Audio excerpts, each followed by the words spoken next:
एक समझ नहीं सकता और एक विषय पे सोच नहीं सकता। ये कभी कहीं बैठेगा, कभी कुछ सोचेगा, कभी कुछ सोचेगा। तो हमें मतलब अब इसको अगर इसको दोस्त बनाना है, इससे हमें काम लेना है। मेनली हम अपना अध्यात्म का ही कहें कि भई जो हमने अध्यात्म के रास्ते पे अगर चलना है तो हमें इससे दोस्ती करनी पड़ेगी। और जी दोस्ती जब करनी पड़ेगी तो इसको इसी के हिसाब से चीजें देनी पड़ेंगी। क्योंकि इस ये तो चंचल है, ये तो कहीं ना कहीं मतलब उड़ता ही रहेगा। तो जब हम इसकी पसंद की चीज दे देंगे तो इसकी पसंद की वो मतलब तो फिर ये टिक जाएगा। हाँ तो जी, हम ऐसा कह सकते हैं कि इसकी हम सुमिरन को इतना मतलब अच्छे ढंग से साइंटिफिक ढंग से करें कि मतलब इसको भी आनंद आए, हमें सुमिरन की पूरी समझ हो। राइट। इसके तो इसके इसके सुख का ख्याल रखा जाए। राइट। तो फिर ये हमें डिस्टर्ब नहीं करेगा। और ध्यान करते हुए अगर मतलब ये चंचल है तो हमें इससे शत्रुता नहीं लेनी है। हमें इसके पार होके भी काम किया जा सकता है। वो तो एज इट इज वहां पे खड़ा है और हमें उससे ऊपर चले जाना है। जी, सुंदर। चलिए जगदीश जी,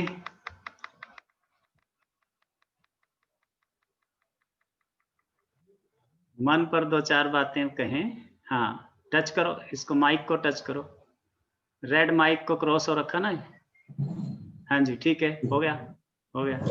प्रणाम जी सभी को। जी जी जी, प्रणाम। जी, अभी तो मन को समझने में ही लगे हैं, ये हाँ है हाँ, क्या। जितना समझ आया उतना बताओ।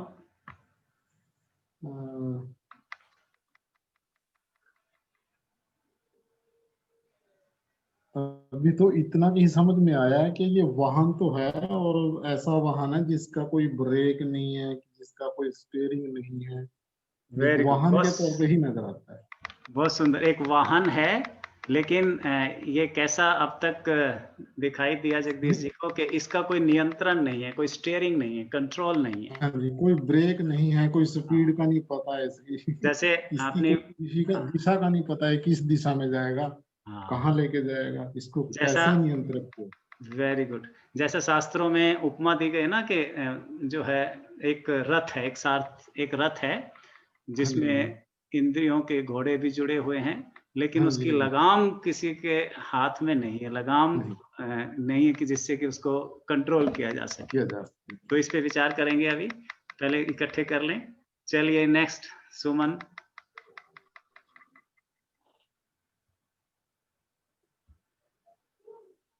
प्रणाम मित्रों, प्रणाम आचार्य जी। मैं अभी जब ये गोष्ठी स्टार्ट हुई तो मुझे थोड़ा आइडिया लग गया था कि मन के ऊपर बात शुरू हो रही है, तो मैं ना लास्ट में मन के ऊपर गीत गाऊंगी। और ओके। मैंने प्रेम गीता खोल के ना हम्म, गाना ढूंढ लिया था, तोरा मन दर्पण कहलाए। हाँ जी, तो इसके अकॉर्डिंग तो मन ना दर्पण ही है। और उसके मन में जैसा जैसा नजर आता है सामने जैसे दर्पण के, तो वैसे तो एक साफ दर्पण अगर है तो उसके आगे जो चीज आएगी उस वो वैसे ही दिखाएगा। लेकिन क्योंकि हम जिस तरह से आए तो स्वच्छ साफ मन को लेके थे, लेकिन संसार में रह के बेकार की मोह माया वगैरह में फंस के वो दर्पण हमारा सारा गड़बड़ हो चुका है, मतलब उसके ऊपर धूल जम गई है। तो उसके कारण ही हम लोग फिर सुख में सुखी और दुख में दुखी फील करते हैं, हालांकि मोमेंटरी, थोड़ा टाइम, उसके बाद फिर हमको लगता है वो सुख सुख नहीं था और वो दुख दुख नहीं था लॉन्ग टर्म में।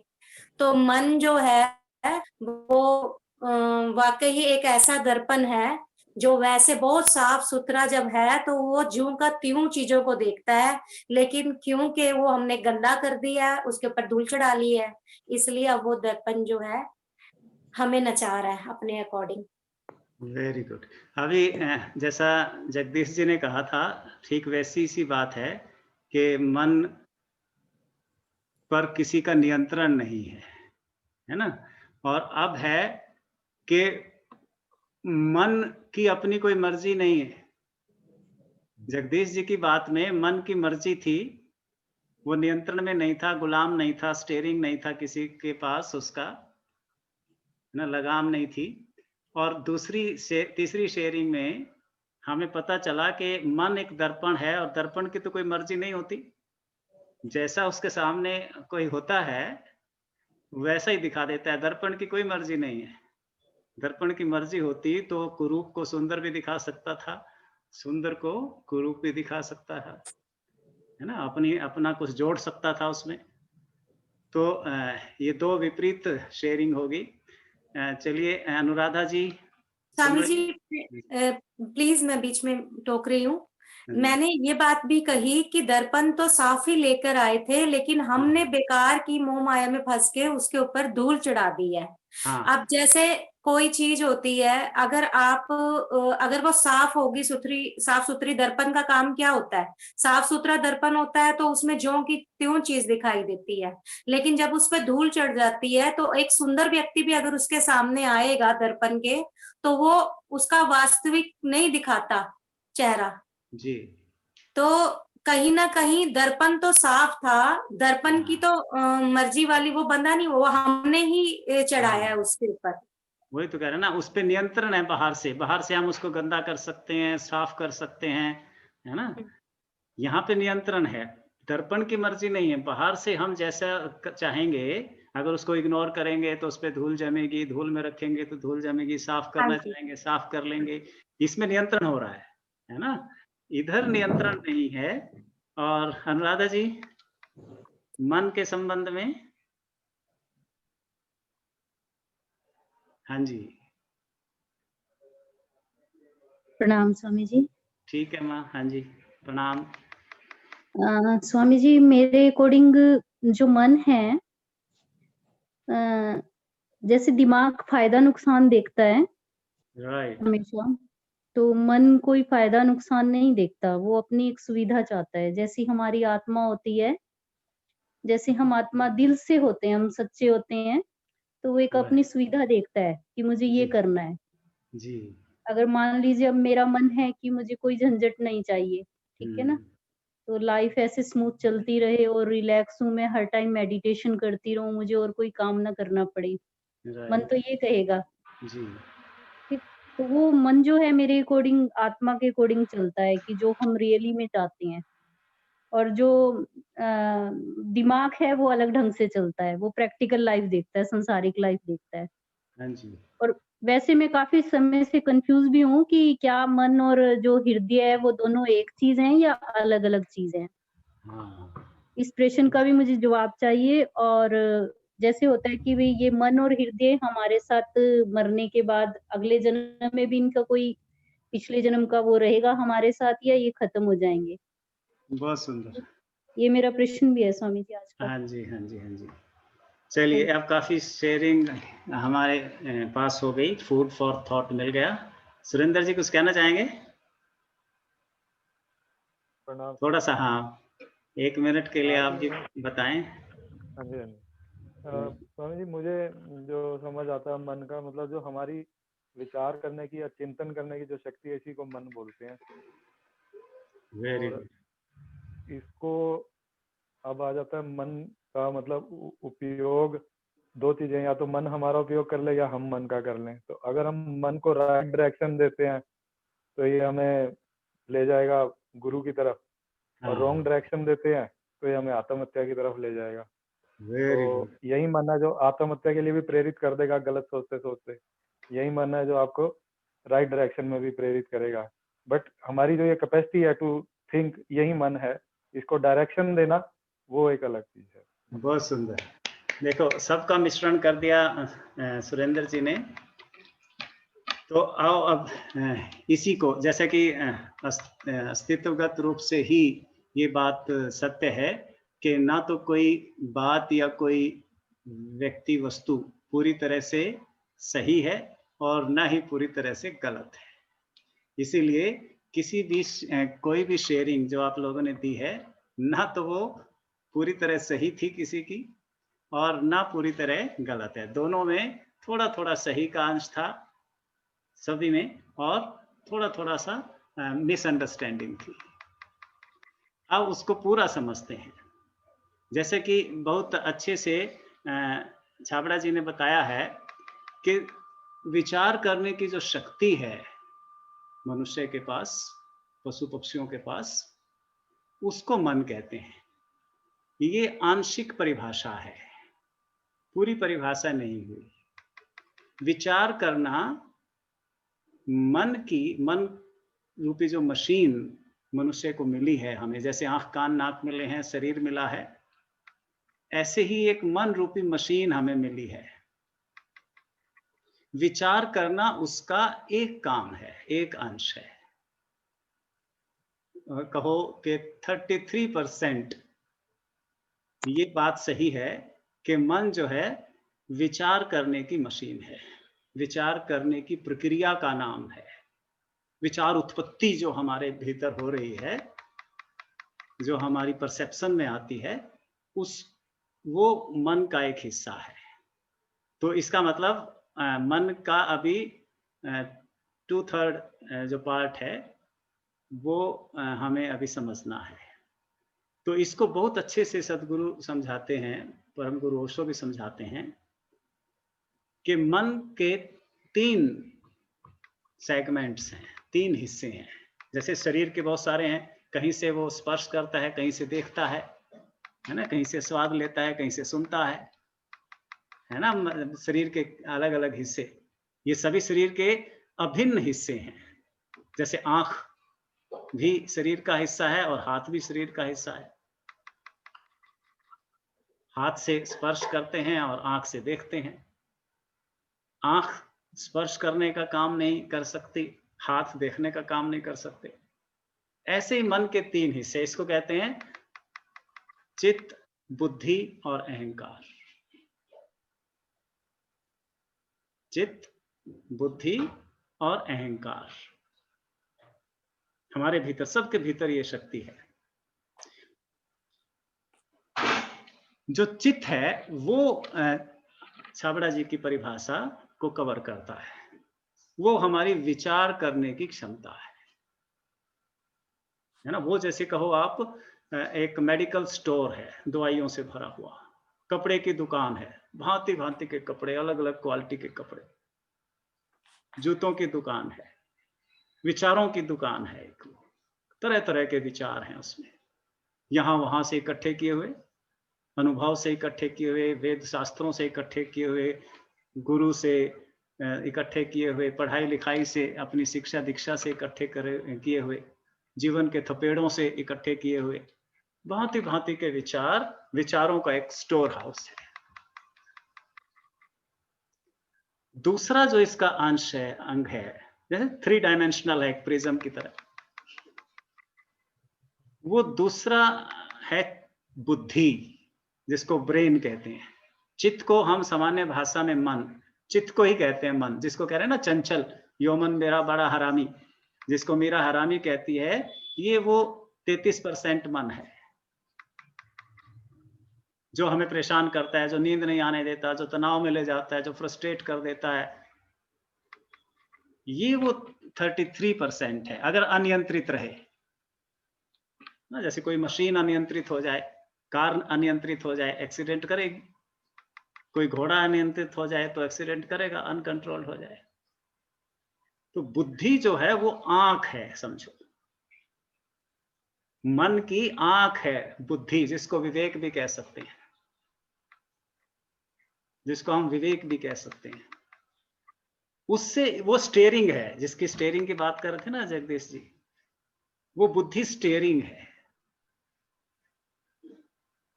वो बुद्धि जो है सिलेक्टिव है, डिसाइसिव है।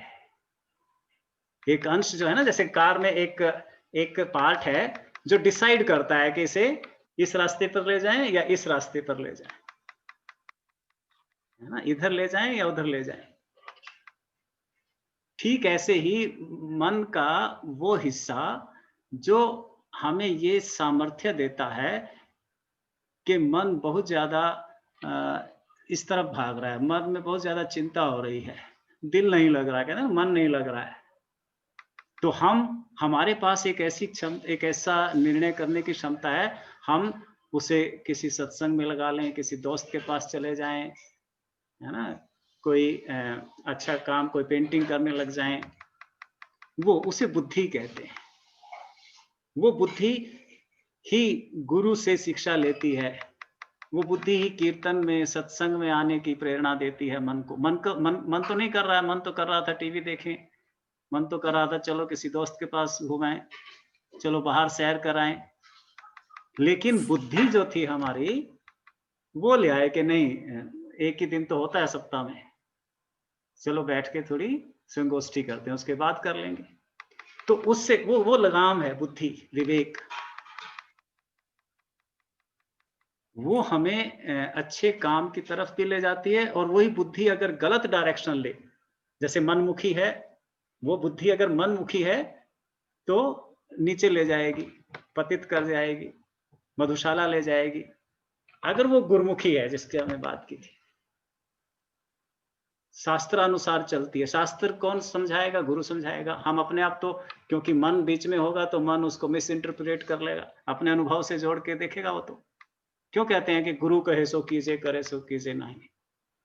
क्योंकि गुरु ने उसको आत्मसात कर लिया है, वेद शास्त्र को, उस ज्ञान को जिसकी वेद शास्त्र बात कर रहे हैं। वो देखा परखा है उनका। जैसे अब देखते हैं ना, हम किसी मुकदमे में उलझ जाते हैं कचहरी में, और संविधान का हमें ज्ञान नहीं है, किताबों का, क्या कौन कौन सी धाराएं हैं, कौन सी कैसे बोलेंगे तो कैसे जज इंप्रेस होगा, कैसे जज को यकीन आएगा। तो हम किसी वकील को 2, 4, 10, 15 हजार रुपए देते हैं, और वो हमारी तरफ से, हम आंख मीच कर उस पर भरोसा करते हैं। वकील की प्रेस्टीज पे डिपेंड करता है कि मैं केस जीतूंगा, हम पहले से आश्वस्त हो जाते हैं कि यह हार जाऊंगा, या फीस पर डिपेंड करेगा। ठीक ऐसे ही मन को अगर हमने नियंत्रित करना है, लगाम देनी है, तो जो बुद्धि है वो किसकी, क्योंकि हमारे पास तो बुद्धि में इतना मैटर नहीं है जितना कि गुरु के पास है। इसलिए हम कहते हैं गुरु कहे सो कीजिए, करे सो कीजिए नहीं। सोचना नहीं है वहां पर, अपनी बुद्धि। सोचने का मतलब चित्त को इंपॉर्टेंस नहीं देनी है। चित्त तो कहेगा, हो सकता है कई बार सही भी कहे, कई बार गलत भी कहे, लेकिन श्योरिटी नहीं होती। इसलिए मन हमेशा संशय में रहता है, इनडिसाइसिव रहता है। उसको डिसाइसिव करने के लिए गुरु के पास जाते हैं, क्योंकि वेद शास्त्रों की भाषा, उनकी संस्कृत, उनकी क्लिष्टता, वो तो हमारी समझ में, और हम उन्हें पढ़ने में तो 50, 60, 70 साल लग जाएंगे, और गुरु ने पहले से 30, 40 साल उस पर लगा रखे। देखो, जो ज्ञान वकील ने 20, 30 साल में इकट्ठा किया था, आपने 2000 रुपए दे के खरीद लिया, है ना, 10,000 रुपए दे के खरीद लिया, और अपना काम बन गया, केस जीत गए। ठीक ऐसे ही गुरु साहिबान कहते हैं, संत कह रहे हैं कि गुरु ने, संत ने जो पूरी उम्र खपाकर जो ज्ञान बटोरा है, वेदों से, शास्त्रों से रस निकाला है, उससे जोड़ लो अपने को, बुद्धि को उससे अटैच कर लो। है, वो सब बड़ी अच्छी बात कहते हैं। अच्छा वकील बनना है तो अच्छे वकील के असिस्टेंट हो जाओ, अच्छा इंजीनियर बनना है तो 2, 4 साल अच्छे इंजीनियर के असिस्टेंट हो जाओ। ऐसे ही अच्छा भक्त और सुखी और शांत और स्वस्थ व्यक्तित्व के रूप में जीना है तो किसी गुरु के साथ लग जाओ, क्योंकि गुरु ने निचोड़ निकाल रखा है। ये दूसरा हिस्सा है। तीसरा हिस्सा क्या हुआ? अहंकार। अब दूसरे की उपस्थिति में जब हम कंपैरिजन करते हैं, अपनी प्रेस्टीज का, अपनी पर्सनैलिटी का, अपने ज्ञान का, है ना, तो वो अहंकार में बुद्धि बनेगी। अहंकार बुद्धि जब दूसरे की बुद्धि से तुलना करने लगेगी, एक तो दूसरे की बुद्धि से तुलना करेगी, एक अपने से संतुष्ट हो जाएगी कि मैंने काफी ज्ञान हासिल कर लिया, मैं तो 20 साल से सदगुरु से जुड़ा हूं, है ना, मैंने इतने समाधि और प्रज्ञा प्रोग्राम कर लिए हैं, मैं हर रोज इतना सत्संग अटेंड करता हूं, गुरुद्वारे जाता हूं, तो ये क्या आ जाती है, एक कंप्लेसेंसी आ जाती है।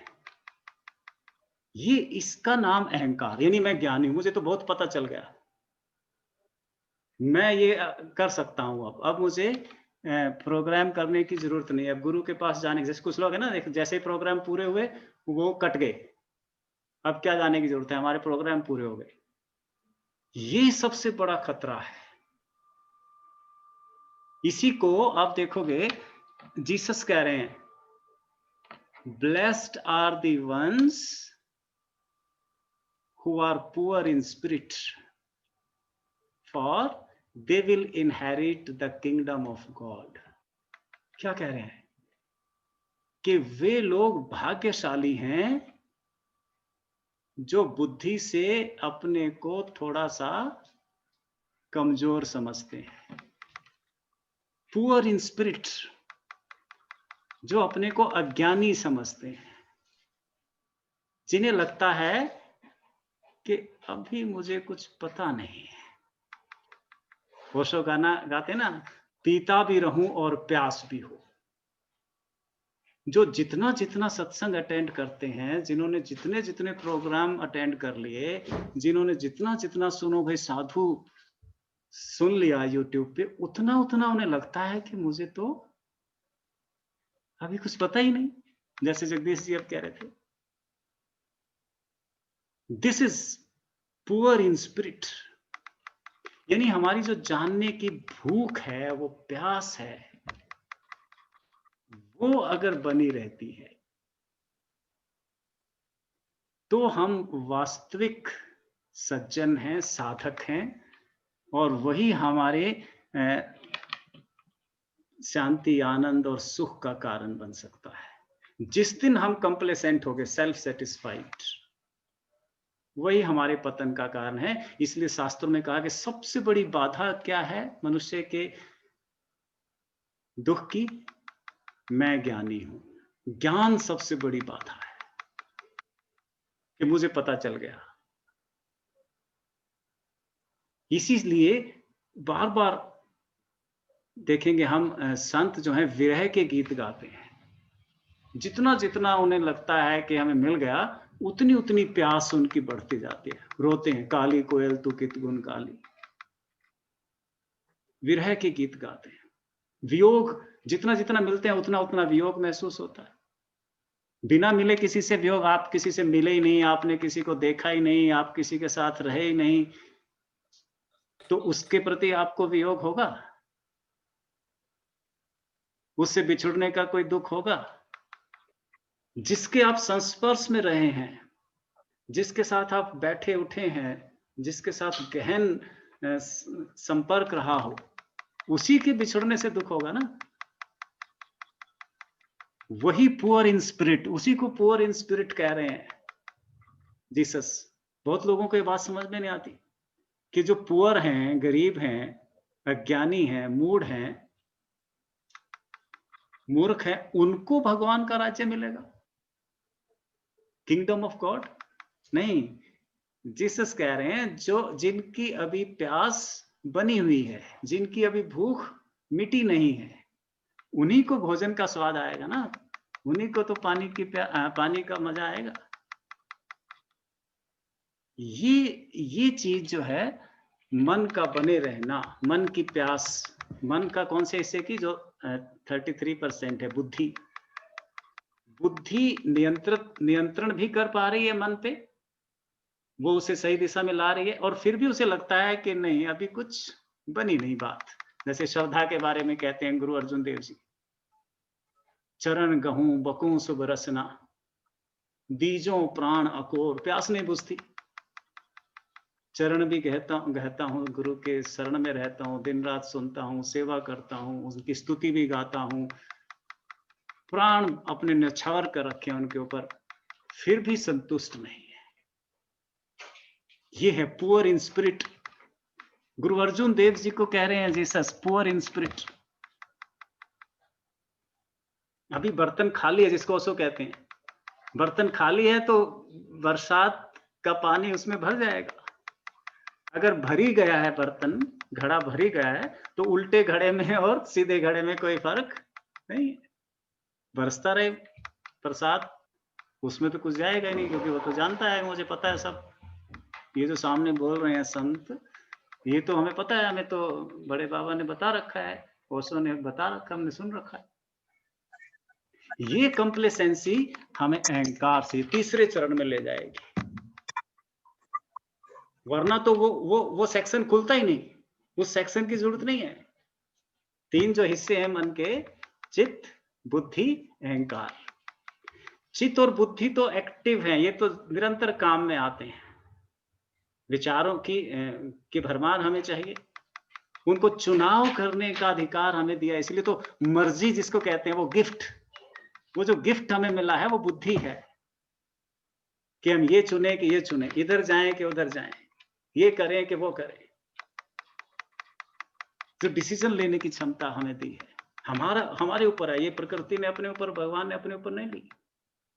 मन का जो 33% हिस्सा है, उसका अनियंत्रित होना भी हमारे भाग्य में, हमारा भाग्य है, सौभाग्य है।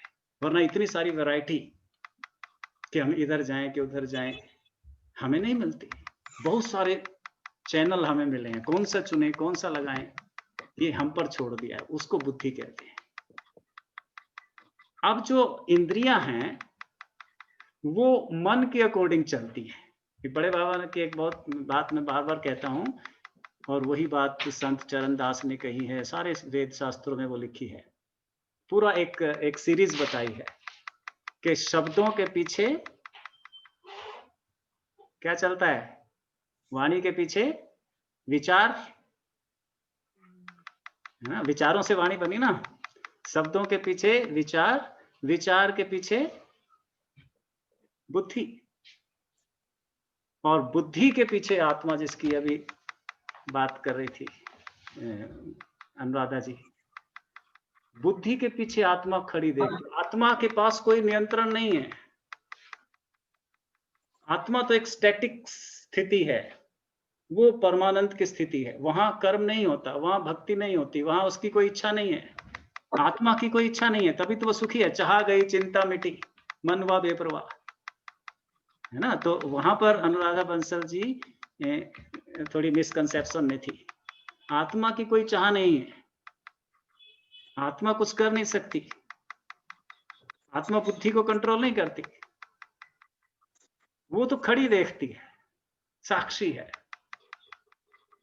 उसको तो सब ठीक है, अच्छा हो रहा है वो भी ठीक है, बुरा हो रहा है वो भी ठीक है ना। जैसे परमात्मा, हम लोग कहते हैं ना, परमात्मा ठीक क्यों नहीं कर देता, इतना अन्याय हो रहा है। परमात्मा कर नहीं सकता, जो कर सकता है वो तो कौन है, गुरु है। गुरु करे सो है, करता करे ना कर सके, गुरु करे सो है। अब जब गुरु कर सकता है, अगर परमात्मा कर सकता होता तो वो करता। तो आत्मा और परमात्मा कुछ नहीं कर सकते।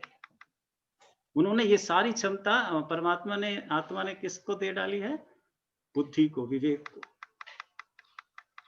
वहां दे, वो जो विचार करने की विचार को नियंत्रित करने की क्षमता, विचार करने की क्षमता तो चित्त के पास है, लेकिन कौन सा विचार चुनना है, किस पर चिंतन करना है, किस पर मनन करना है, जिस पर हम मनन करेंगे उसी दिशा में हमारी तरक्की होगी, विकास होगा।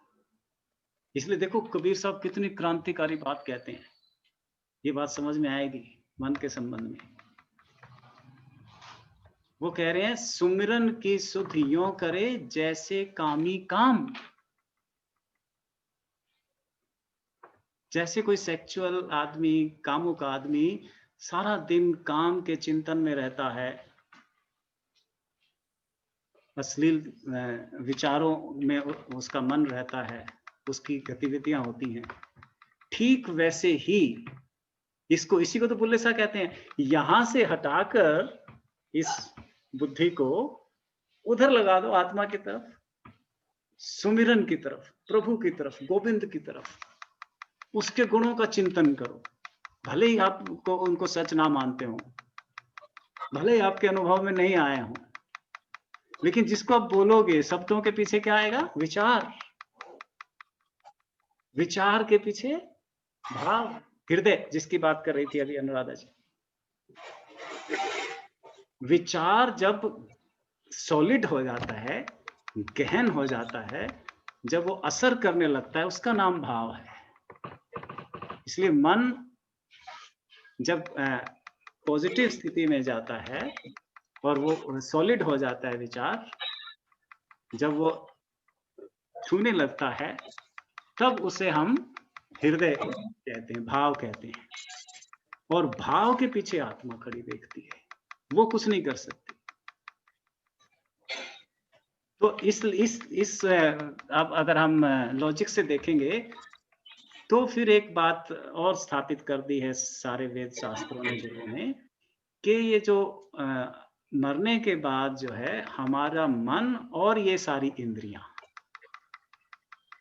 कौन सी इंद्रियां? ज्ञानेंद्रियां, कर्मेंद्रियां नहीं, ज्ञानेंद्रियां साथ रहती हैं। ज्ञानेंद्रियां, हाँ, किसी कोई अनम्यूट है? अच्छा, एक मिनट।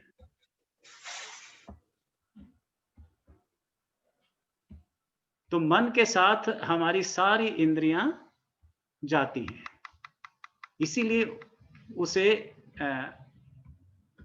अच्छे बुरे अनुभव तो होते हैं स्वर्ग में या नरक में, जहां भी वो जाता है। स्वर्ग में जाता है तो अच्छे अनुभव होते हैं इंद्रियों से, जैसे हमें सपने में इंद्रियों से अनुभव होते हैं ना, सारे स्पर्श का भी होता है, देखने का भी होता है, स्वाद का भी होता है, सारे अनुभव होते हैं। ऐसे ही जिन्हें सुखद अनुभव होते हैं उन्हें हम कहते हैं वो स्वर्ग में है, जिन्हें दुखद अनुभव होते हैं उन्हें कहते हैं वो नरक में है। तो मरने के बाद ये दोनों चीजें रहती हैं, लेकिन वहां पर वो नहीं है, बुद्धि नहीं है, विवेक नहीं है वहां पर आप साधना नहीं कर सकते। इसलिए कहते हैं फिर ऋषि भी, जो संत भी हैं, जो स्वर्ग के देवता भी हैं, वो मानव देह के लिए तरसते हैं, साधना करने के लिए, सुमिरन करने के लिए।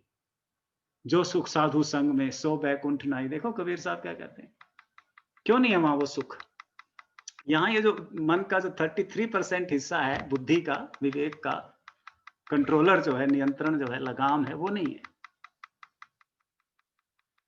रथ सारा समान है, कृष्ण जी भी हैं, रथ भी है, घोड़े भी हैं, इंद्रिया भी हैं, क्या चीज नहीं है? वो लगाम नहीं है डायरेक्शन के लिए। उसके लिए नीचे आना पड़ता है साधना करने के लिए। तो ये सवाल का अनुराधा जी के उत्तर है कि मरने के बाद मन के साथ हमारी इंद्रियां भी जाती हैं। शरीर देखो, कोई जब व्यक्ति मर जाता है तो शरीर काम नहीं करता, काम कौन करता है? चल, अब इस बात से, इतनी सारी बात से एक बात का उत्तर स्पष्ट हो जाना चाहिए, काम कौन करता है? शरीर करता है? शरीर काम नहीं करता। काम कौन करता है? इंद्रियां करती है? नहीं, इंद्रियां काम नहीं करती। सारे काम मन करता है, इंद्रियों से करवाता है, शरीर से करवाता है ना। जैसे इंद्रियां और शरीर तो तब भी रहता है जब आदमी चला जाता है। मन जब निकल कर चला जाता है तो शरीर कुछ भी नहीं करता, मन करता है। और ये मन जो है, हम इतने भाग्यशाली हैं, इसीलिए ओशो ने अपने को भगवान कहा। लोगों ने कहता है आपने अपने आप को भगवान क्यों कहा? ओशो ने कहा क्योंकि मैं अपने मन का मालिक हूं। मेरे पास जो 33% हिस्सा है, मेरी कार में जो गोल गोल चक्कर है, स्टीयरिंग है, वो मेरे हाथ में है तो सबके हाथ में, लेकिन उनको पता नहीं कि वो हमारे हाथ में। वो समझते हैं ये बैड लक है, ये गुड लक है, ये इसकी वजह से हो गया, वो उसकी वजह से हो गया, ये परिस्थितियों की वजह से होगा, ये उसकी। लेकिन उसको कहते हैं नहीं, मुझे पता चल गया ये स्टीयरिंग मेरे हाथ में है, चाहे इसे गड्ढे में ले जाऊं मैं, और चाहे घर और आश्रम में ले जाऊं, कहीं भी ले जाऊं गाड़ी को।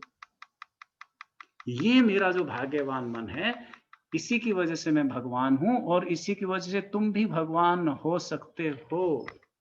सिर्फ रियलाइज करना है, करना कुछ नहीं है। तो इसीलिए संकल्पना इतना बड़ा सीक्रेट है कि जो सोचो वो हो जाएगा। जैसी मति वैसी गति। अब मति को कौन निर्धारित करेगा? हमारी वो मर्जी जिसको कहते हैं, बुद्धि जिसको कहते हैं, वो निर्धारित करेगी। और उस बुद्धि को ट्रेनिंग मिलती है गुरु से। तो हमारे गुरु ने जो ट्रेनिंग दी है उसका एक प्रयोग करते हैं और उसके बाद आपके अनुभव सुनेंगे।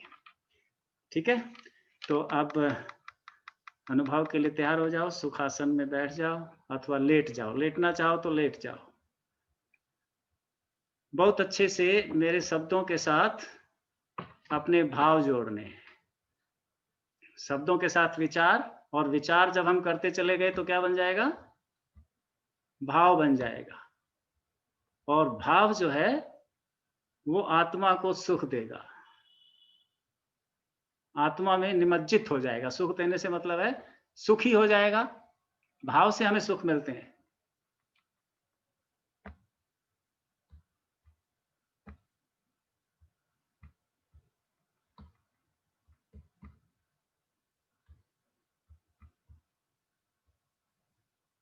खूब विश्रामपूर्ण अवस्था में चले जाएं,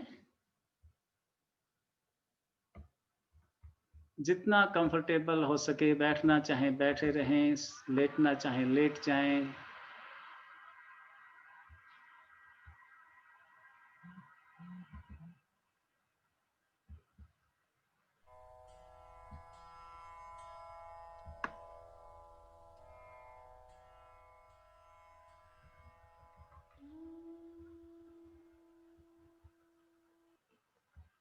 विश्राम, विश्राम, पूर्ण विश्राम।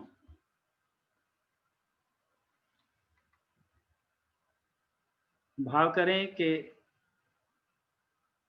शरीर एकदम शांत, शिथिल और सुखी है, एकदम शांत, शिथिल और सुखी है।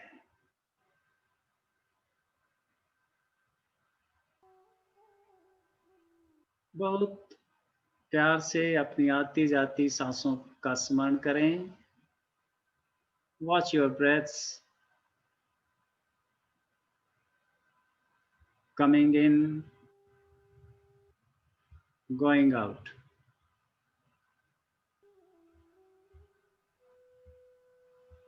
सांसें आती हैं, चली जाती हैं। Breaths come and go.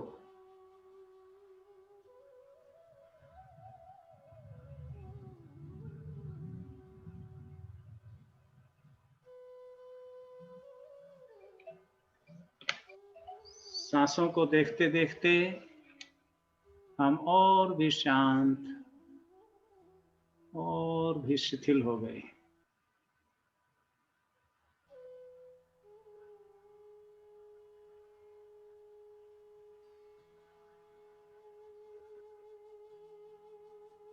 शांत, शांत, एकदम शांत हो गए हैं।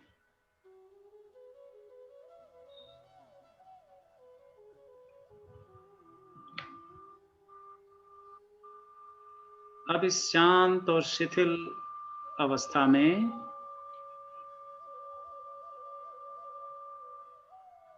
एक विचार को निर्मित करो, एक वाक्य अपने मन में बनाओ। मैं भाग्यवान हूं,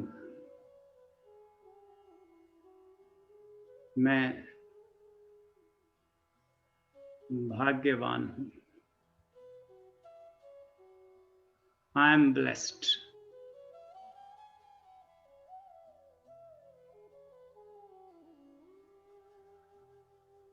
मन ही मन कहें,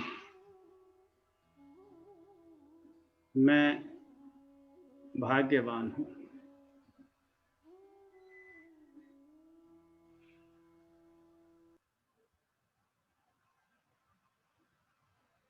बहुत स्पष्टता से आश्वस्त होकर बोले,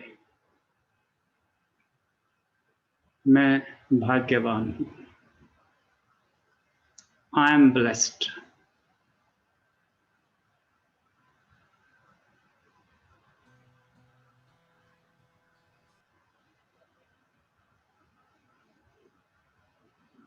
बार बार अपने मन को इसी विचार पर ले आएं, मैं भाग्यवान हूं, आई एम ब्लेस्ड।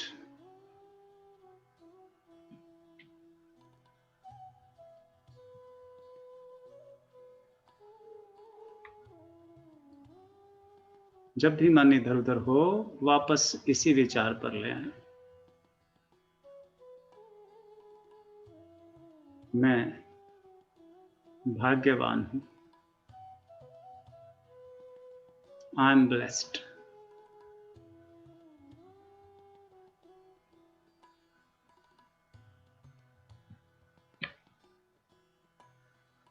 भाव करें, एक बहुत सुंदर विशाल बुद्धा हॉल है, a very beautiful and big Buddha hall। हजारों लोगों का हुजूम, हंसते नचते गाते लोग।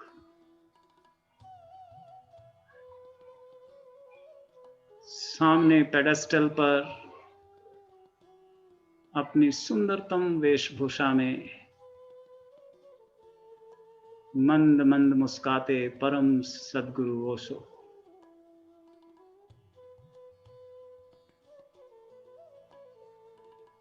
Make this picture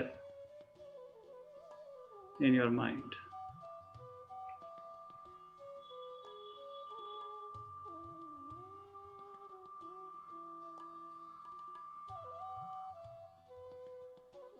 पूरा संघ हर्षोल्लास और उत्सव से ओतप्रोत है।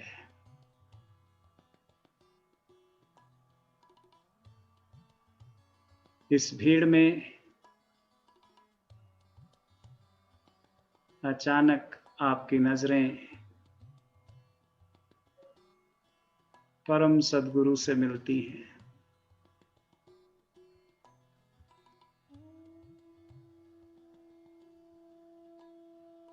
और वो आपसे कह रहे हैं, तुम भाग्यवान हो, यू आर ब्लेस्ड।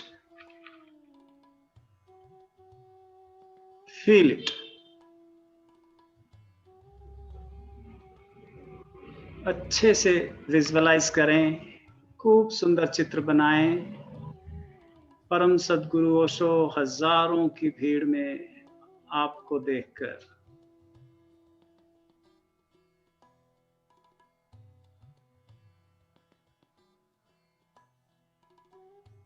कहते हैं, आप भाग्यवान हो, यू आर ब्लेस्ड।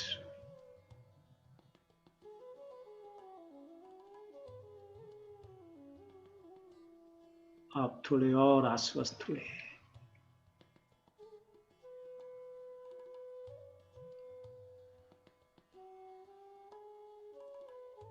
अपने चेतन निराकार में इस भाव को गूंजने दो।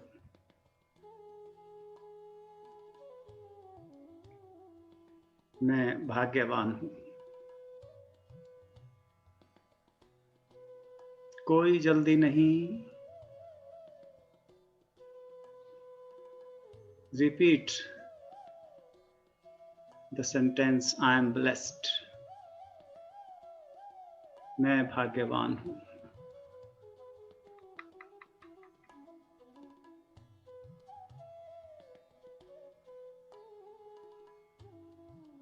इस भाव को, इस विचार को अलग अलग दिशाओं में दोहराएं।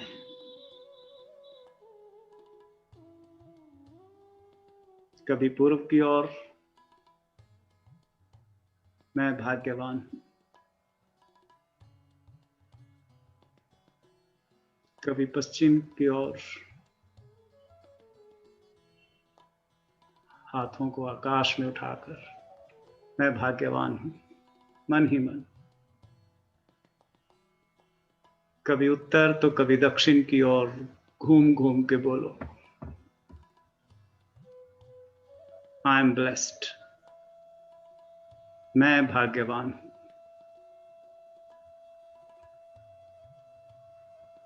फील इट, महसूस करें इसे, इस विचार को भाव बन जाने दें।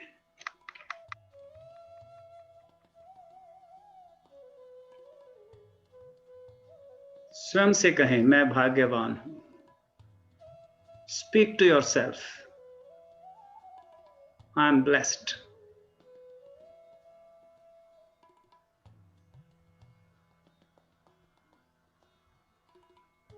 गोविंद को कहें, हे गोविंद मैं भाग्यवान हूं।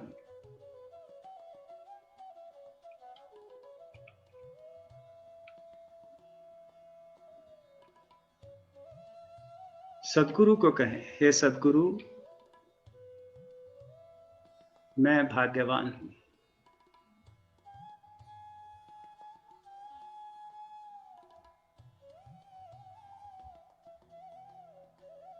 दुनिया को कहें मैं भाग्यवान हूं, आई एम ब्लेस्ड।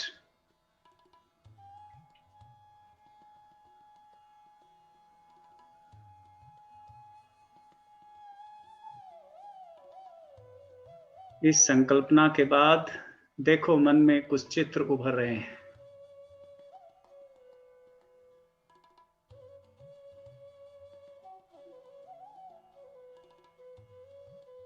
मन में कुछ चित्र निर्मित हो रहे हैं, उनके प्रति सजग हो जाएं।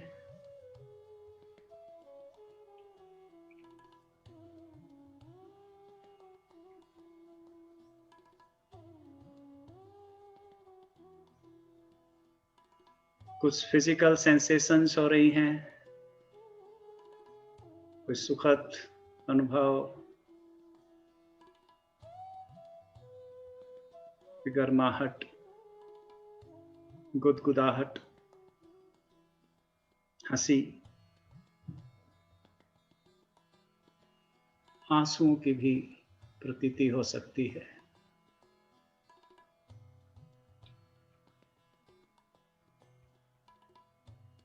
यदि हां तो इसे सहयोग दें।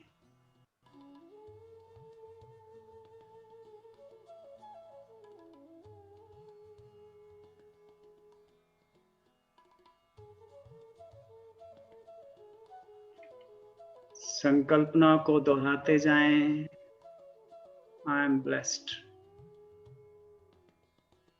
मैं भाग्यवान।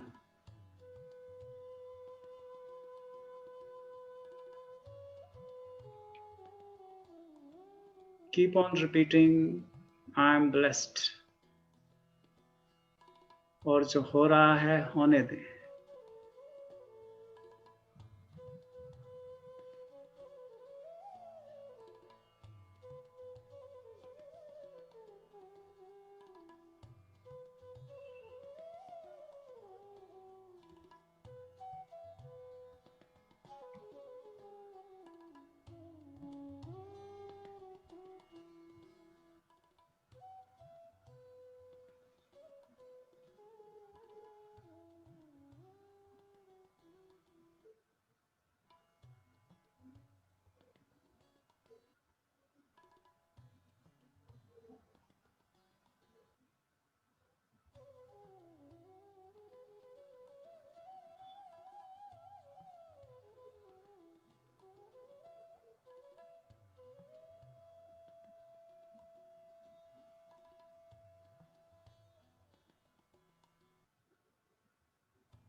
अंत में यदि गुरु और गोविंद से कुछ पूछने का मन हो तो पूछ लें।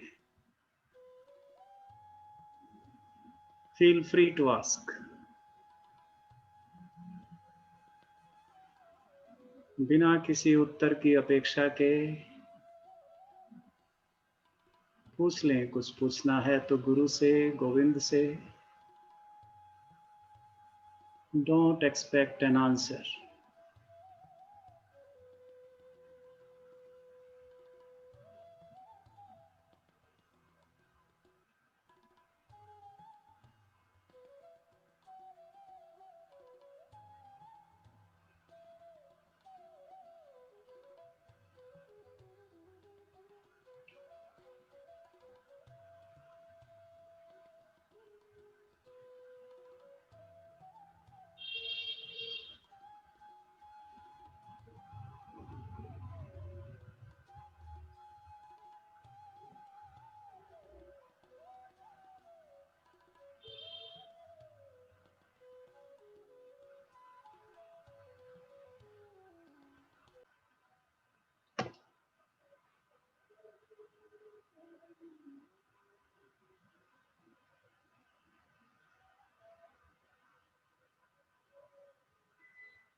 धीरे धीरे 2-4 लंबी गहरी सांस लें। Take 2-3 long and deep breaths. अपने हाथों पांव की उंगलियों को हिलाएं। Move your fingers and toes. और दोनों हाथ जोड़कर परम गुरु ओशो, सदगुरु त्रिवीर के प्रति, सदगुरु ओशो, सूफी बाबा शाह कलंदर और गुरु नानक देव जी हमारे त्रिवीर हैं, उनके प्रति अपने अहोभाव व्यक्त करें। प्रभु से प्रार्थना करें, प्रभु जगत के सभी प्राणी सुखी हों, शांत हों, स्वस्थ हों। हमारे ध्यान का परिणाम जगत के सभी प्राणियों को उपलब्ध हो।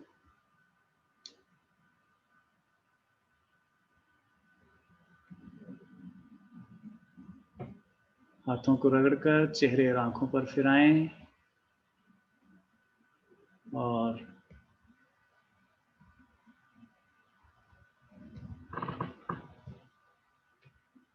धीरे धीरे सामान्य स्थिति में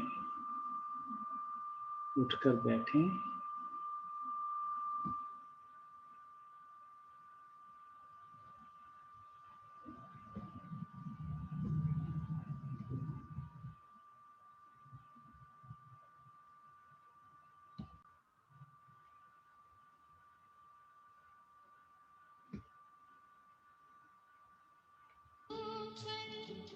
प्रार्थना को सुने ध्यान से।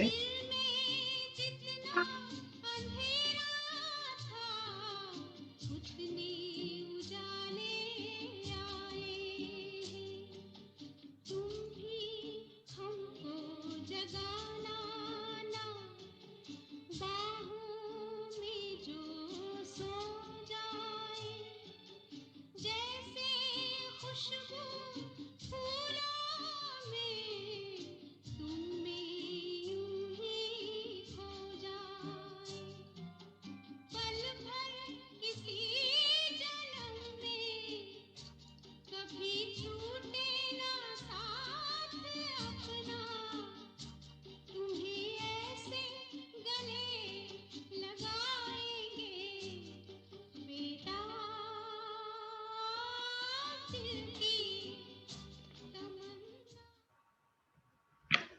हाँ जी,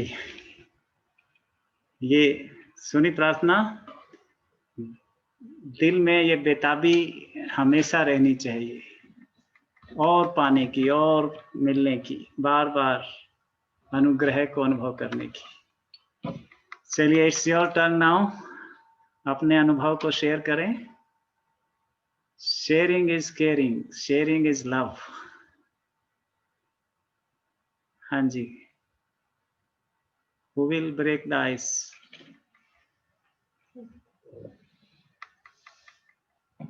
खंडूजा जी करेंगे।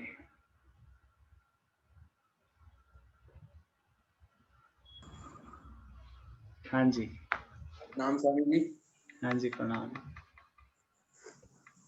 आज बहुत विस्तार से मन पर चर्चा हुई और बहुत अच्छे तरीके से आपने जो सा हमें हमारे मन को खोल दिया, और बहुत अच्छा ध्यान। ऐसा फील हो रहा था कि वाकई हम दुनिया के उन सौभाग्यशालियों में से एक हैं कि हमें इतने सतगुरु, प्यारे सतगुरु मिले, बड़े बाबा मिले, परम गुरु ओशो मिले, परम गुरु गुरु नानक देव जी मिले, और ठीक है, चल रहा है। हाँ जी, बहुत आनंदित हो रहे हैं। और अभी मेरे भांजे की शादी थी, जी हम कल ही ये अपना यमुनानगर के पास, जी, तो वहां पर उनके आनंद कार्य हुए गुरुद्वारा साहब में। जी जब वो शब्द बोल रहे थे तो हम मतलब इतना अपने पर इतराना आ रहा था कि क्या हमें सतगुरु ने क्या नहीं दिया। जी, हर वो शब्द के मीनिंग हमें सतगुरु, हमारे ओशो धारा का एक एक स्मरण आ रहा था। पंडित जी ने कुछ कराया तो ओंकार की बात की, मतलब वो ओंकार एक वर्ड नहीं था जिसको हम जीते हैं हर जी, समय, क्योंकि हमें सतगुरु ने वो कुंजी दे दी है कि जहां पर भी जाते हैं तो हमें वो ओंकार, वो आत्मा, वो निराकार, मतलब लोग तो थ्योरेटिकली बात करते हैं। कहीं सत्संग में उधर एक बाबा प्रभाग सिंह के उनके रिलेटिव्स हैं, वो बाबा प्रभाग सिंह को मानते हैं, तो वो बात जो करते हैं वो सिर्फ थ्योरेटिकली करते हैं। लेकिन जी। हमारे पास वी आर सो ब्लेस्ड कि हम्म, कि हमें सतगुरु ने वो कुंजी दे दी है कि वहां पर कई बारी, अब पता नहीं, हो सकता है सूक्ष्म ईगो भी चाहे आ जाती हो, कई बारी ऐसा लगता है, हाँ, लेकिन हमें इतराना आ जाता है कि हमें वो चीज मिल गई है जिसकी ये बात करते हैं थ्योरेटिकली, और जी, हमें प्रैक्टिकली गुरु ने, हम उस ओंकार को सुनना शुरू कर देते हैं चाहे कहीं पर भी जाएं। राइट। तो मैं बड़ा सौभाग्यशाली हूँ कि मुझे इतना प्यारा मैत्री संघ मिला, अम्बाला मैत्री संघ मिले, आप मिले, संगत मिली, बस आनंद ही आनंद है। Very thank you. गुड, सुंदर। तो ये देखो, शब्दों के पीछे अब भाव और मजबूत होंगे, और मजबूत होता चला जाएगा। यही हमने करना है, सॉलिडिफिकेशन करनी है इसी की। चलिए, अनुराधा बंसल जी।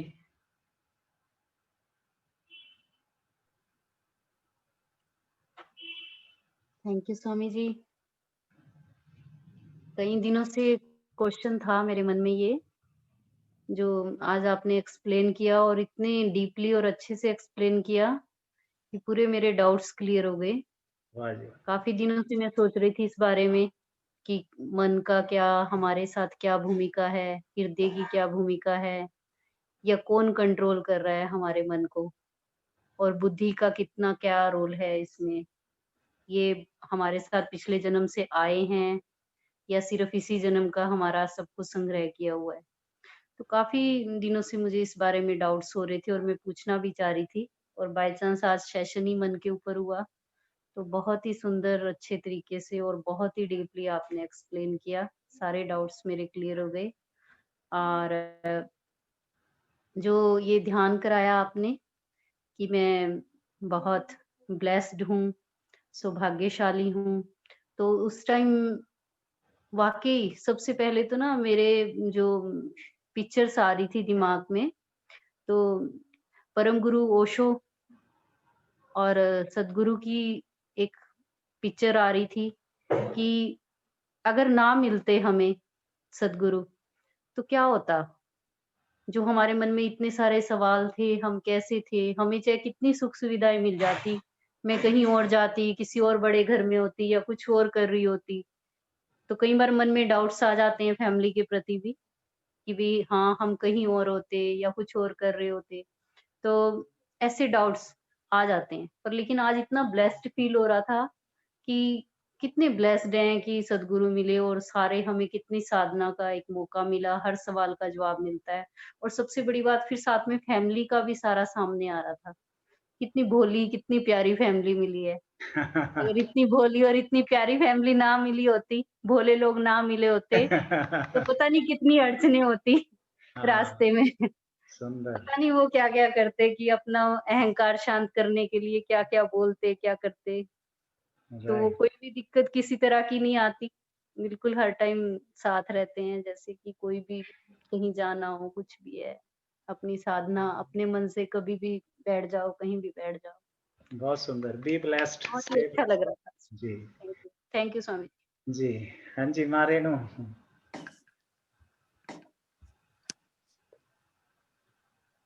प्रणाम स्वामी जी। जी माँ प्रणाम। आज आवाज आपकी बंद होगी। हाँ जी। आप निकल दोबारा हो। हाँ, एक मिनट। अनम्यूट करो, दोबारा करो। म्यूट करते हो मेरे को। ठीक है। हाँ जी सर। ठीक है, थैंक यू सो मच। बहुत अच्छा प्रयोग था। वाकई ही फील हो रहा था कि हम ब्लेस्ड हैं, और वो स्फुरना एक हो रही थी शरीर में कि हाँ। अच्छा लग रहा है, ब्लेस्ड फील कर रहे हैं। तो और अभी जैसे खंडूजा जी बोल रहे थे कि कभी कभी सूक्ष्म अहंकार भी हो जाता है, तो वो मेरे हिसाब से वो जब हम ऐसे अहोभाव वाला ये ठीक है, सही चल रहा है ना। ठीक चल रहा है। ठीक है। हाँ जी। एक्चुअली मेरे को अपनी फोटो नहीं दिख रही थी, तो मेरे को लगा। हाँ ठीक है। हाँ तो, जैसे खंडूजा जी बोल रहे थे कि सूक्ष्म अहंकार भी कभी कभी लगता है कि आ जाता है, बट जब हम अहोभाव में होते हैं मेरे हिसाब से, तो वो अहंकार वाली सेंस में नहीं होता, पॉजिटिव सेंस में, एक वो गरूर स्वाभिमान, वाली सेंस में होता है। गरूर जो होता है वो एक पॉजिटिव सेंस में होता है। हाँ जी, वो स्वाभिमान होता है, स्वाभिमान। यस। जी। तो वो आना ही चाहिए हम। हाँ बिल्कुल। बहुत सुंदर। मन का जो है कि मन तो कुछ कुछ भी सोचता रहता है। हाँ सारी जिंदगी हम यही सोचकर गुजार देते हैं कि 4 लोग क्या कहेंगे। हाँ जी। सारी जिंदगी हम यही सोचकर गुजार देते हैं कि 4 लोग क्या कहेंगे। 4 लोग अंत में बस यही कहते हैं, राम नाम सत्य है, राम नाम। हाँ। ऐसा नया था, बढ़िया। क्या बोला? मैंने कहा बढ़िया, नया, अच्छा लगा, सुंदर। पूरा बचपन हैंड राइटिंग सुधारते रहते हैं। पूरा बचपन हम, मतलब हमारे टाइम की बात है, पूरा बचपन हैंड राइटिंग सुधारते रहे, और अब पूरी जिंदगी बोर्ड पर बीत रही है, कीबोर्ड पर और हैंड राइटिंग। तो आज शायद अमरजीत जी सिंह नहीं आए, उनका भी एक हंसी वाला भी सुना देती हूँ फिर। हाँ जी। आए हुए हैं? नहीं आए तो उनका भी रोल प्ले कर देती हूँ मैं। हाँ जी, वेलकम।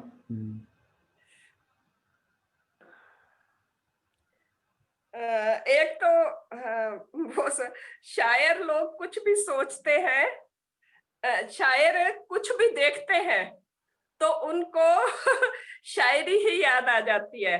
गालिब साहब ने एक बार बकरी को पोटी करते हुए देखा।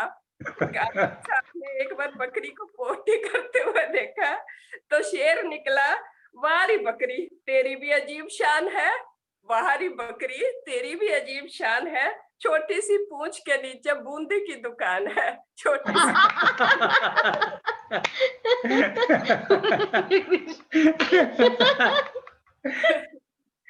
ठीक। और है, जिस प्रकार पाप का घड़ा भरते ही मृत्यु हो जाती है, उसी प्रकार खुशियों का घड़ा भरते ही शादी हो जाती है। तो मेरा जो शेयर होता वो था, दो अमरजीत जी की तरफ से ये मजाक वाले थे। सुंदर। चलिए जगदीश जी, आपको प्रयोग बताओ कैसा लगा?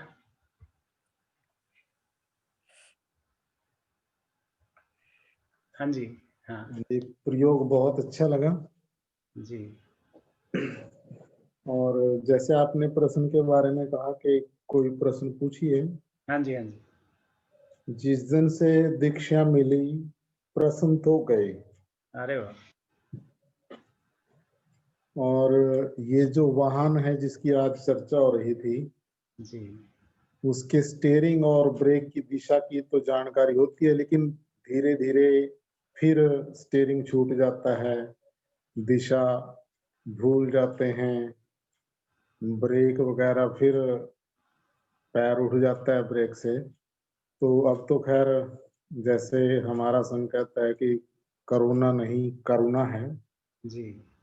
तो उसके माध्यम से बार बार याद आ जाता है कि हाँ इसको ब्रेक भी देना है, अरे वाह। इसकी दिशा भी ठीक रखनी है, जी। स्टीयरिंग से हाथ नहीं छोड़ना है, हाँ, मतलब सुमरन भी करना है राइट। और दिशा भी नहीं बदलनी है, अरे यानी वाह। संघ को पकड़े रखना है। हाँ जी। तो संघ के साथ ही गुरु, गुरु के साथ ही संघ, बस अब और तो कुछ है ही नहीं। ना ही कोई इच्छा है, ना कोई ऐसा मन में कोई ऐसा आता है कि हाँ अब कुछ है ऐसा। अब पाने को भी नहीं लगता कुछ भी, कुछ अब पाना है, लेकिन अब सब एंजॉय की ही बात रहती है कि वेरी गुड। मैक्सिमम एंजॉय किया जाए। बहुत सुंदर। इसी को साधना कहते हैं, है ना। लोग पूछते हैं साधना क्या होती है। साधना की जरूरत इसीलिए है कि मन तो अपने स्वभाव के अनुसार बार बार रसातल की तरफ जाएगा, उसे उसी के लिए बनाया गया है, नीचे की तरफ जाएगा, उसे हमने बार बार ला के ऊपर उठा के रखना है, सही पटरी पर ला के रखना है। पटरी से बार बार गाड़ी उतरेगी, फिर हमने पटरी पे रखनी है। इसी तरह साधते साधते, इसी को तो कह रहे हैं कबीर, करत करत अभ्यास के जड़मती होत सुजान, रसरी आवत जाते सील पर परत निशान। जब बार बार इस तरह से यहाँ से उठा के यहाँ रखेंगे, यहाँ से उठा के यहाँ रखेंगे, यहाँ से उठा के फिर रखेंगे, तो ये ऑटोमेटिकली एक दिन पटरी पे ही चलेगा, फिर नीचे नहीं जाएगा। इसी को साधना कहते हैं। बहुत सुंदर, थैंक यू। साधना की परिभाषा दे दी जगदीश जी ने, और इसकी आवश्यकता भी। चलिए सुरेंद्र जी, छत्तीसगढ़ सही है?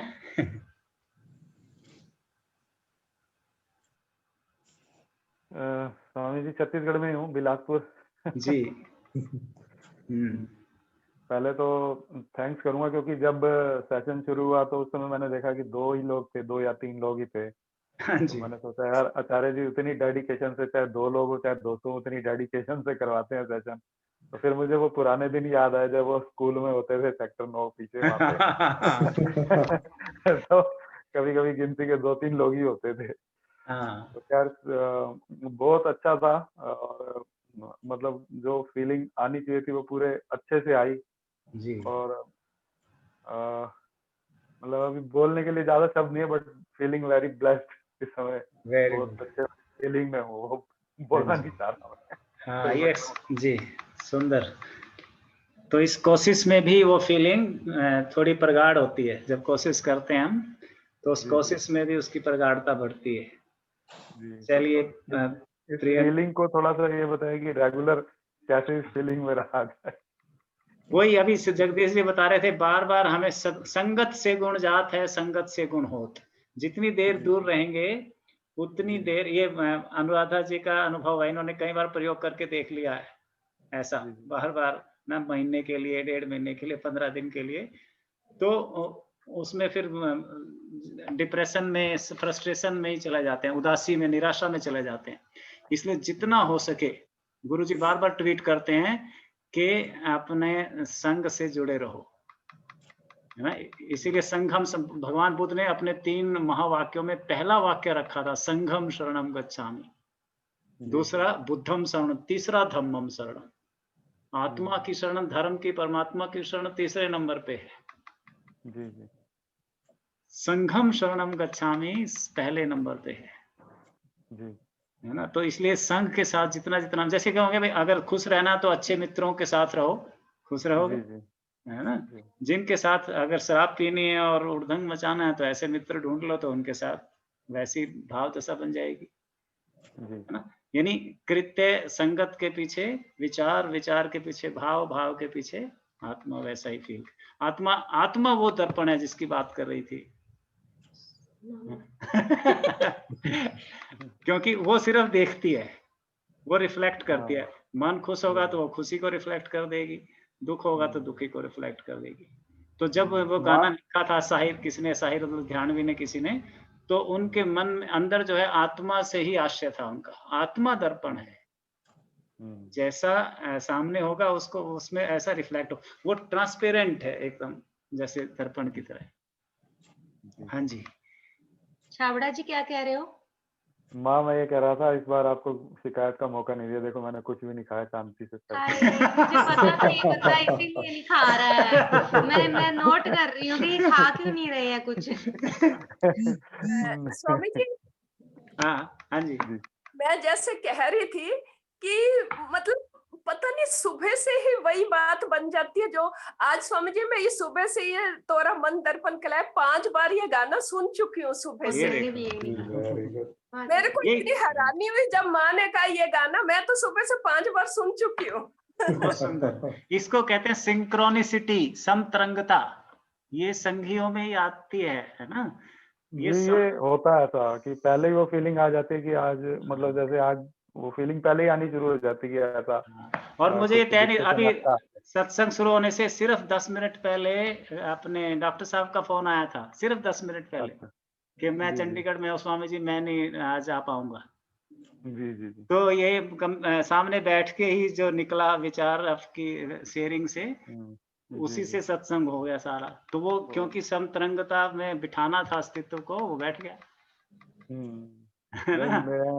मैं तो यहाँ जैसे अकेला हूँ तो बड़ी मेरे लिए फीलिंग अकेले वाली बहुत ज्यादा आती है यहाँ पे। हाँ। तो ये तो बहुत ही मतलब ये कह लो कि मतलब टोटल जो मेरा पीछे कई दिनों से माइंडसेट था वो चेंज हो गया के बाद। देखो ना अभी, और टाइमलेसनेस का भी एहसास होगा। हमें पता नहीं, हम 1.5 घंटे से बैठे हैं, 1.5 घंटे से भी ज्यादा हो गया। मेरा एक्चुअली ऑफिस टाइम भी क्या 8 बजे तक रहता ही है, 7 साढ़े 7 बजे तक तो रहता ही है। मैं फिर नीचे मतलब बोल के आ गया कि मैं ऊपर जा रहा हूँ, रूम में डिस्टर्ब नहीं करता। बहुत सुंदर, थैंक यू। चलो एक वो गाना सुन लेते हैं फिर प्रियंका लास्ट। और मुझे ना प्रियंका से यही पूछना है, इन्होंने वाईफाई लगवाया है, कौन सा लगवाया है जिसके कारण लगने के बावजूद भी ये वीडियो ऑन नहीं कर सकती? अब क्या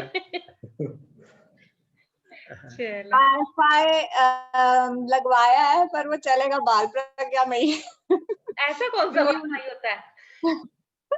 वो ना नीचे फोन है ना मम्मी पापा का, तो वो फोन की तार हटानी पड़ती है उसमें लगाने के लिए। मतलब फोन की समझ आ तार निकालनी पड़ती है मॉडेम में लगाने के लिए ना, क्योंकि वो तार काट गया था। पहले तार काट गया था वाईफाई की ना BSNL वाले, तो वो तार वो निकाल के वो मॉडेम में लगानी पड़ती है, फिर उनका फोन बंद हो जाता है फोन आने। और ये इस टाइम पीक टाइम है, उनके फोन आते हैं मम्मी पापा। तो ये मोबाइल डाटा से ही चल रहा है अभी। हैंडीकैप वाईफाई है मतलब। ओके, कुछ कहना चाहते हो, फीडबैक देना चाहते हो तो दे लो। दे दो। हाँ चलो अभी दे दो। हाँ, आज जैसे रेणुमा कह रहे हैं ना और स्वामी जी कह रहे हैं, छाबड़ा जी, ऐसी आज सुबह भी मैं ऊपर बैठी थी 5 बजे, तो मेरे को ऐसी फीलिंग आ रही थी कि मन को अगर हम ऐसे मेडिटेशन वाली डोज देते हैं तो इसमें भी मजा आता है, फिर ये उस तरफ भी भागता है, कहता है कि मतलब खुद उठाता है हमें, लेके जाता है कि वहां चलो। तो ये थी। और आपने जैसे उस पे लिया तो मैं एकदम, मेरे को यही हो रहा था, मैंने कहा वाह आज तो इसी पे ही हो रहा है सेशन। तो सबकी वो फीलिंग एक जैसी, और बड़ा अच्छा लगा। ब्लेस्ड तो लग ही रहा है, और ब्लेस्ड इसलिए भी लग रहा है, आप सबके साथ शेयर करना चाहूंगी कि हमने वुमेन एम्पावरमेंट का प्रोग्राम किया है, कल ही खत्म हुआ है। तो वो स्पेशली वुमेन्स के लिए नहीं है, वो मेंस को करना जरूरी है क्योंकि वो मेंस के लिए ही है। हमने 4 दिन में जाना कि वो प्रोग्राम मेंस के लिए है।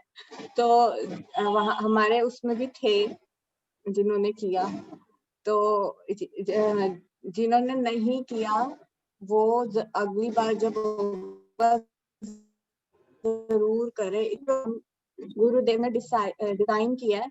मेरे को तो हैरानी हो रही थी कि हमें लगता था कि ये जो हमारे लाइफ के या जो हमारी गृहस्थी है, इन सब चीजों में तो हमें गुरुदेव ने जितनी ध्यान से या प्रज्ञा से जितनी समझ दी है उसी से ही चलना है, ये हम इसमें और कुछ नहीं कर सकते।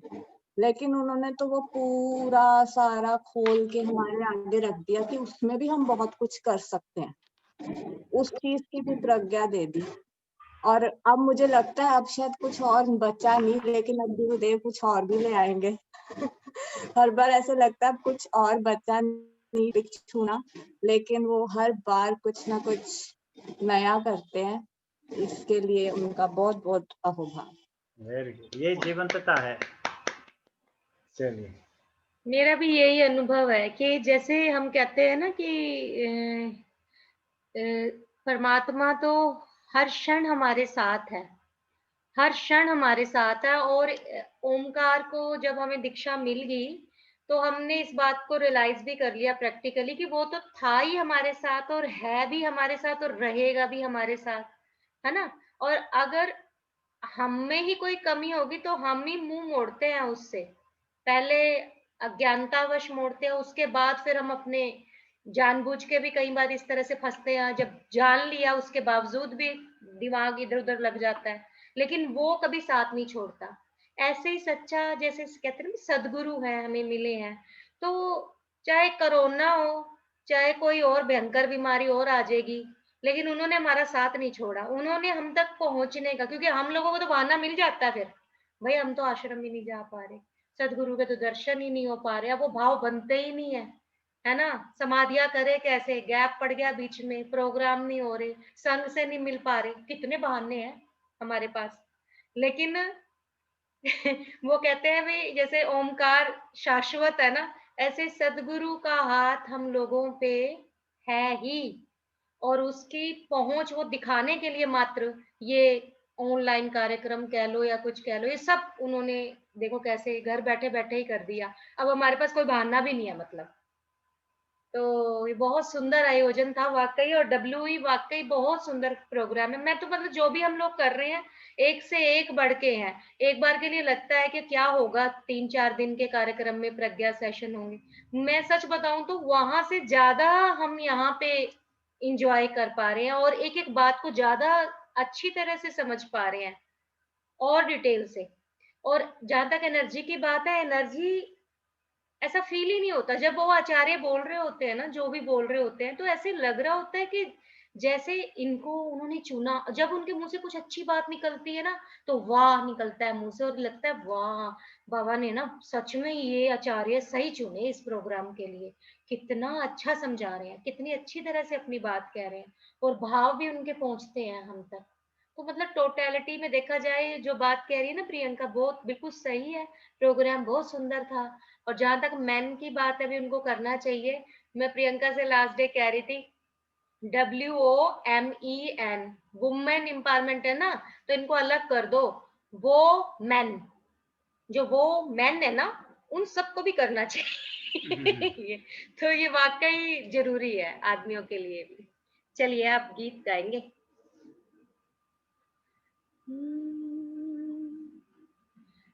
तोरा मन दर्पण कहलाए,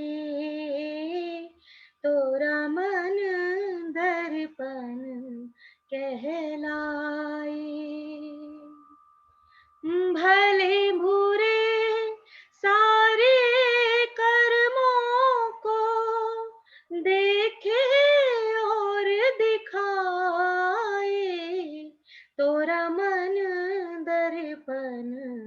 कहलाए, तोरा मन दर्पण कहलाए।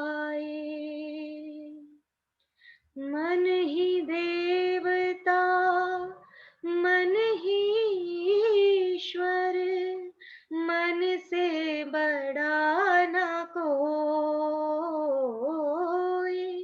मन ही देवता मन ही ईश्वर, मन से बड़ा न कोई। मन उजियारा जब जब फैले, जग उजियारा होए। इस उजले दर्पण पर प्राणी धूल न जमने पाए, तोरा मन दर्पण कहलाए, तोरा मन दर्पण कहलाए। सुख की कलियां दुख के काटे, मन सबका आधार। सुख की कलियां दुख के काटे, मन सबका आधार। मन से कोई बात छुपे ना, मन के नैन हजार। जग से चाहे भाग ले कोई, मन से भाग ना पाए, तोरा मन दर्पण कहलाए, तोरा मन दर्पण कहलाए। Thank you. चलिए, वंदना ने भी कुछ बोलना है। वंदना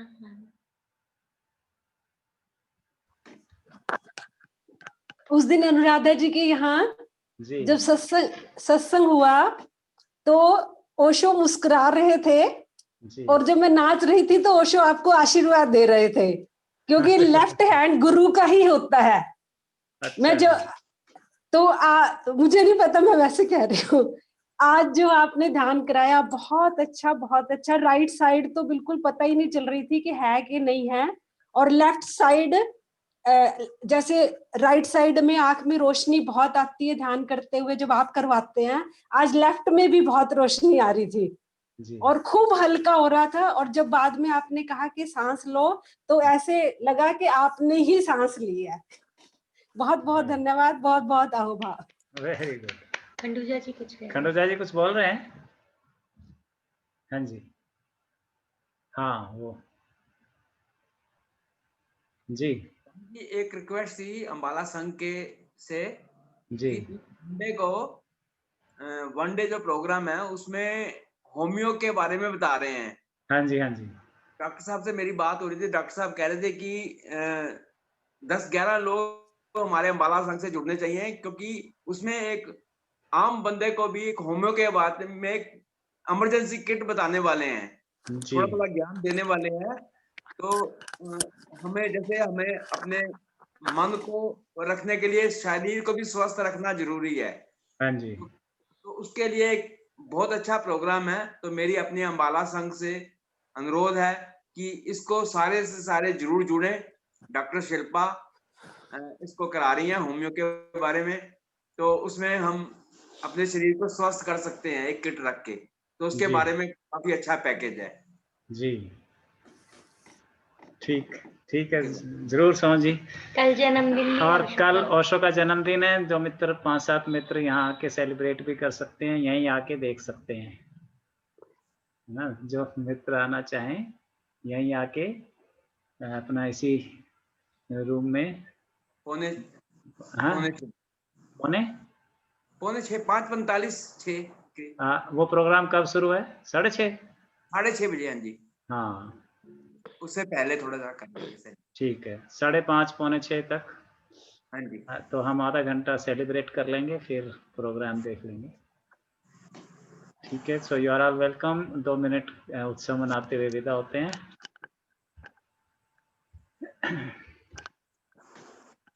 गीत को ध्यान से सुने। अंतिम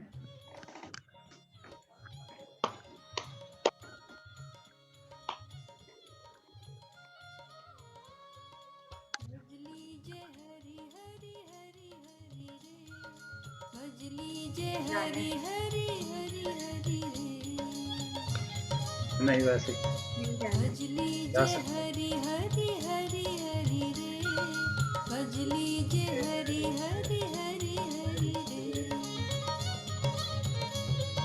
भज लीजे हरि हरि हरि हरि रे, भज लीजे हरि हरि हरि हरि रे।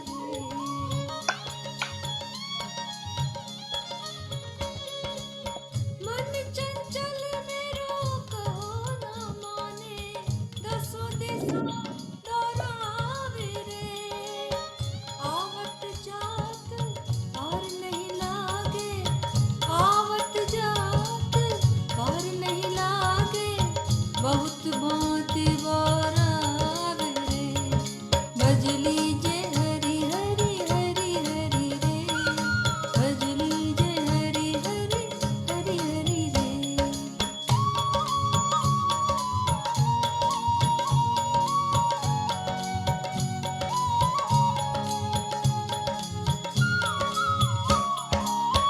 बेर बेर बर जतिया मन को, बेर बेर बर जतिया मन को, किंचित सीख न माने रे, किंचित सीख न माने रे, ऐसे निकसी जाते आतन थे, ऐसे निकसी जाते आतन थे, जैसे जीव न जाने, भज लीजे हरि हरि हरि हरि रे, भज लीजे हरि हरि हरि हरि रे।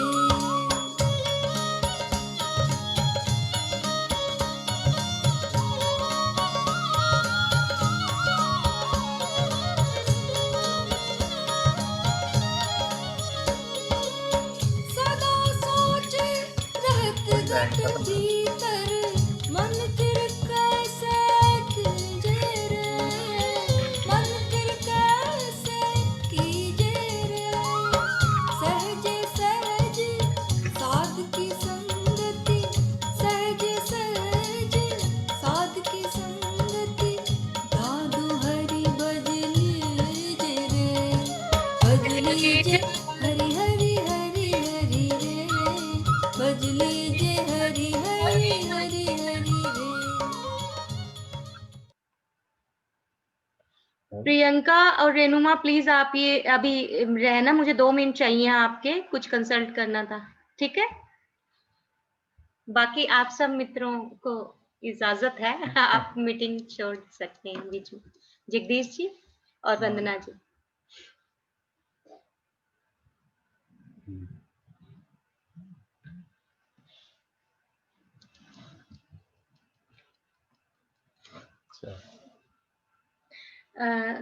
वो प्रियंका, हाँ जी, मुझे स्लाइड दिखानी थी वो ना, उसके बारे में, तो एक बार एंड करते हैं मीटिंग और उसके बाद फिर दोबारा से इसको रिज्वाइन कर लेते हैं। चलिए, रेनुमा आप भी।